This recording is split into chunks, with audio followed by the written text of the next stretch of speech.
Hello everyone. మన ఇన్స్టాగ్రామ్కి ఒక message వచ్చింది. నిన్న చేసిన వీడియోలో మెన్షన్ చేసినట్టు ఒక పర్సన్కి కూడా జరిగిందని తన స్టోరీ మనతో షేర్ చేసుకున్నారు. Let start the video.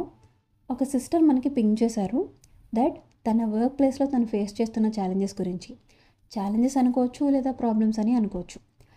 తనకు ఒక నేమ్ అనుకుందాం, ఫర్ ఎగ్జాంపుల్ రాణి అనుకుందాం. వీడియో కోసం నేమ్ చేంజ్ చేసి చెప్తున్నాను.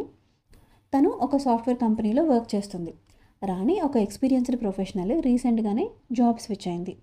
అంతా బాగుంటుంది అనుకునే జాబ్ జాయిన్ అయింది. స్టార్టింగ్ కొన్ని డేస్ బాగానే ఉంది, కానీ తను ఒక కొలీగ్ దగ్గర నెగిటివ్ వైబ్స్ చూస్తూ వచ్చింది. అంటే ఒక కొలీగ్ తనని కంటిన్యూస్గా టార్గెట్ చేస్తున్నట్టు రాణికి అనిపించింది.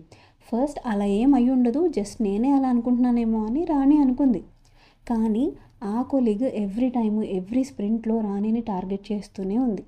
అప్పుడు డే బై డే రాణికి తన డౌట్ కరెక్టేనేమో అని కన్ఫర్మ్ అయింది. ఎవరికి చెప్పాలో తెలీదు. తన మేనేజర్కి చెప్పడానికి కొన్నిసార్లు ట్రై చేసింది.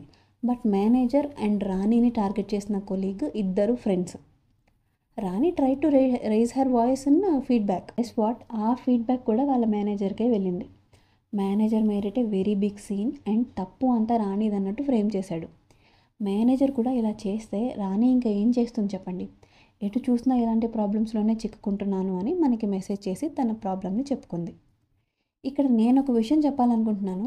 మేనేజర్స్ అనేవాళ్ళు పార్షియల్గా లేకపోతే ఇలాంటి ప్రాబ్లమ్స్ ఎంప్లాయీస్కి రావు కదా. ఈ సిచ్యువేషన్ పైన మీరేమనుకుంటున్నారో కామెంట్ చేయండి. అలాగే మీరు రాణికి ఏదైనా సజెషన్ ఇవ్వాలనుకుంటే కూడా కామెంట్ చేసి చెప్పండి. మీ స్టోరీని ఇలా మన ఛానల్లో చెప్పాలనుకుంటే ఇన్స్టాగ్రామ్కి మెసేజ్ చేయండి. ఇన్స్టాగ్రామ్ ఐడి డిస్క్రిప్షన్లో మెన్షన్ చేస్తాను. మీ నేమ్ రివీల్ చేయకుండా మీ స్టోరీని అందరికీ వినిపిస్తాను. మన ఛానల్ వల్ల ఎవరైనా ఒక్కరైనా మారితే I will be the most happiest person. మీకు కానీ నా వీడియోస్ నచ్చుతున్నట్టయితే లైక్, షేర్ అండ్ సబ్స్క్రైబ్ చేసి నన్ను సపోర్ట్ చేయండి. Thank you.